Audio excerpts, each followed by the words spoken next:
The slave trade. You are a Liverpool slave trader, Mr. Grabalot. You've just finished an 8-month voyage, completing the triangular trade. Now is the time for you to work out how much money you have, how much profit you have made. Part 1. From Liverpool to West Africa.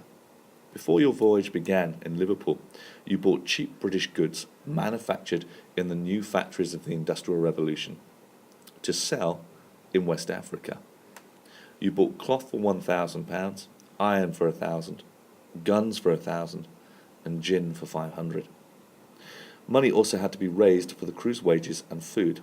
Details of this were: 60 crew members paid 40 pence a week for 32 weeks of the voyage, plus food of £182 in total. Please be aware that everything is quoted in pounds in this activity, apart from the crew wages. This would have to be entered as 0.4. In Senegal, West Africa, you traded your cargo from Britain. You sold it for £5,000. With this money you were able to buy 420 slaves from the slave fort on the coast. They cost you £4,500. Part 2 then, West Africa to the West Indies, the Middle Passage. The ship with its new living cargo set sail for the West Indies. In the mid-Atlantic you ran into a storm which delayed you for 2 weeks. Food had to be rationed, many slaves became ill, and 20 died. Their bodies were dumped overboard.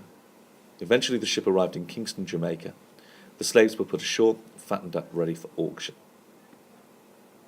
The slave auction in Jamaica then. At the slave auction all the cargo was sold, below the details of the selling prices.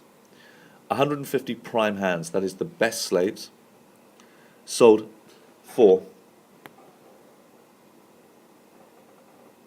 £25 each. 150 ordinary slaves for £20 each.